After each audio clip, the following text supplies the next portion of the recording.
Amados e queridos irmãos, a paz do Senhor Jesus. Aqui é o missionário Marconi voltando novamente na tarde deste dia para transmitir para os meus queridos amados irmãos, em nome de Jesus, o último ensinamento do fechamento da quinzena de fevereiro, aonde daqui a 15 dias estarei trazendo mais 4 novos ensinamentos e assim sucessivamente de 15 em 15 dias, tá, irmão? Porque os estudos eles têm que ser muito bem pesquisados para poder se embasar corretamente na palavra de Deus e falar a verdade do que vem do Senhor, através do Espírito que Ele me concedeu. Amém? E o último ensinamento desta tarde está no livro de 1 João, capítulo 5, do verso 1 e verso 12. E o tema é: quem subirá com Jesus? Eu creio que nesse momento todo mundo está ansioso para querer saber quem subirá com o grande mestre, o nosso querido amado Pai, o nosso querido amado Jesus, não é isso? Eu quero e estou fazendo por onde não perder esse caminho, essa salvação. Amém? Então vamos lá ao ensinamento maravilhoso. Quem subirá com Jesus? É o tema, né? Está no livro de 1 João, capítulo 5, verso 11 e 12. Aqueles que o aceitarem como Salvador e Senhor de suas vidas. Amém?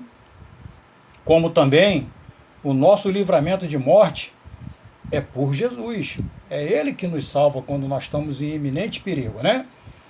E no livro de 1 João, capítulo 5, verso 14 e 15, também diz que há certeza da vida eterna. Que há a certeza da vida eterna. É segundo a sua vontade, e esta vontade está limitada ao fruto da graça de Deus. Quer dizer, para que possamos garantir a nossa salvação, temos que estar sobre a vontade de Deus, com permissão de Jesus, pela graça que Ele nos concedeu. Então você vê que nada é fácil. Tudo é luta, tudo é sacrifício, tudo é santidade e, primeiramente, se entregar ao reino de Deus. Senão, irmão, não vai conseguir nada. E a palavra ainda continua falando: pois sua vontade é sempre o melhor para os seus filhos. Ele quer sempre o melhor para nós. Amém, igreja? E no livro de 1 João, capítulo 2, verso 15 e 17, o mundo é um sistema organizado dirigido por Satanás, irmão. Todos cristãos sabem disso. Até o próprio ímpio, às vezes, já sabe. E aí? É caracterizado por rejeitar Deus e opor-se a Ele a todo e qualquer momento e segundo das nossas vidas. Satanás se opõe a Deus para impedir que nós chegássemos ou que a gente se atente aos ensinamentos do Senhor. Eu hoje mesmo encontrei grande dificuldade para gravar esses 4 vídeos para mandar para vocês. Foi barulho de carro, de som aqui na porta, cachorro latindo, uma bagunça tremenda no meio da rua aqui, e eu tive que esperar acalmar a tempestade para poder mandar essa mensagem hoje para o canal do YouTube, para vocês escutarem. A luta é difícil, irmão, é sacrifício constante. Mas como eu disse em 1 João capítulo 2, verso 15 e 17, o mundo é esse sistema aí, organizado e dirigido por Satanás e caracterizado por rejeitar Deus e opor-se a Ele a todo momento. Embora Deus ame o mundo dos homens, né, porque foi Ele que criou, conforme está escrito em João 3,16, Deus amou o mundo de tal maneira que deu seu Filho unigênito para todo aquele que nele crê, não pereça, mas tenha vida eterna, porque foi Ele que os criou, os crentes, e não deve amar aquilo que se organiza contra Deus. Então ele está dizendo que os crentes não devem amar aquilo que se organiza contra quem? Contra Deus. Veja, por exemplo, lá no livro de 1 João, capítulo 5, verso 19, fala sobre isso. E o livro de João, capítulo 3, 19 também. E Tiago, capítulo 1, verso 27, e Tiago, capítulo 4, verso 4. Fala tudo sobre essa situação aí que eu estou passando para vocês. Amém, irmão? Então, vai prestando atenção aqui no livro também de Mateus, capítulo 4, verso 4, as tentações e a fome, mas de todas as palavras de Deus.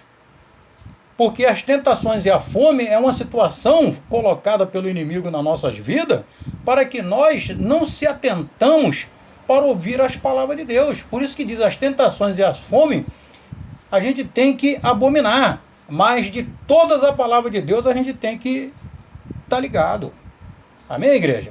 Conforme está escrito aonde? Em Deuteronômio capítulo 8, verso 3. Vá lá que está falando sobre isso aí. Mas, se você tiver dúvida, verifique em Mateus capítulo 24, verso 36. Nos dias de Noé, pelos sinais, se o dilúvio foi total e universal. Porque para você entender lá em Mateus 24, 36, Jesus está perguntando se você tem dúvida se o dilúvio na época de Noé foi universal ou se foi total. Entendendo? Porque muitos entendem como saber se o dilúvio foi total ou universal. Alguns hoje ainda têm dúvida quanto ao dilúvio da época de Noé. Entendendo? Não acreditando totalmente que houve aquele dilúvio que devastou a terra. Porque o povo ainda tem dúvida até hoje e não crê na palavra do Senhor verdadeiramente. Até o próprio crente tem dúvida, irmão. Por isso que Jesus toca na mesma tecla a todo instante, para que você fique ligado. Quando se dará a sua vinda? A vinda de quem?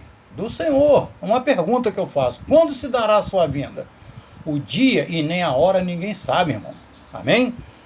Jesus falou para os judeus, como também para a igreja, que ele não sabia nem o dia, nem a hora, e quando viria. Você crê nisso? Amém, né? Em Apocalipse, capítulo 1, verso 7, quantos verão Jesus vindo nas nuvens do céu? Esse aí é que é difícil. Quantos verão Jesus vindo na nuvem dos céus? Você tem dúvida de quantos verão? Alguns vão dizer que quem está cego não vê, quem ficou cego na hora não vê, se vê fica cego. Nada disso, irmão. Quantos verão, a pergunta é matemático, espiritual. Quantos verão Jesus vindo na nuvem dos céus? Sabe quantos? Todo o universo. Todos os olhos o verá. Até cego vai ver. Se você não sabia, aprenda na palavra de hoje. Até os cegos verão. Conforme está em Mateus 24, conforme está em Mateus capítulo 24, verso 29 a 30, fala sobre isso. Amém? Em Mateus capítulo 24, verso 14, quando for pregado todo o evangelho do reino ao mundo, aí estará discernindo a vinda do Senhor. Em Atos, capítulo 1, verso 11, vocês olham para as alturas ou não olham? Eu olho toda hora para as alturas, para ver se vai chover, para ver se está fazendo sol, mas muitos só olham quando está querendo saber se vai chover ou se vai fazer sol, né? Mas você tem que olhar para as alturas, não é só quando Jesus vir em nuvens, não. Você tem que olhar para os céus e a todo momento levantar os braços para os céus e agradecer a Deus por mais um dia de vida na sua vida e pelo fôlego que você respira, irmão. Então, em Atos, capítulo 1, verso 11, pergunta, você olha para as alturas? É a abundância do Espírito Santo no Pentecoste, uma promessa fiel e verdadeira quando o Senhor se ascendeu aos céus, que falou, prepararei morada para vocês e volto para buscá-los. Jesus é fiel, tremendo e cumpre com suas palavras, irmão. Ele não é homem que minta, conforme tem muitos mentindo aí, sendo imagem e semelhança de Satanás. Nós temos que ser imagem e semelhança do Senhor Jesus. Amém, igreja? Em Mateus 24, 30, o sinal, alguns acham, quando olharem para o céu, que é o relâmpago, como está no verso 27 de Mateus 24. Outros acham que é a Shekinah, ou a glória de Cristo. Outros preferem não especificar. seja como for, o próprio Filho do Homem virá seja como for, o próprio Filho do Homem virá visivelmente para que todos os olhos o vejam, conforme está em Apocalipse capítulo 1, verso 7. Parece não haver razões para não aceitar este ensinamento de Jesus em seu sentido normal, como qualquer outro, mas é a pura verdade, e a verdade tem que ser falada.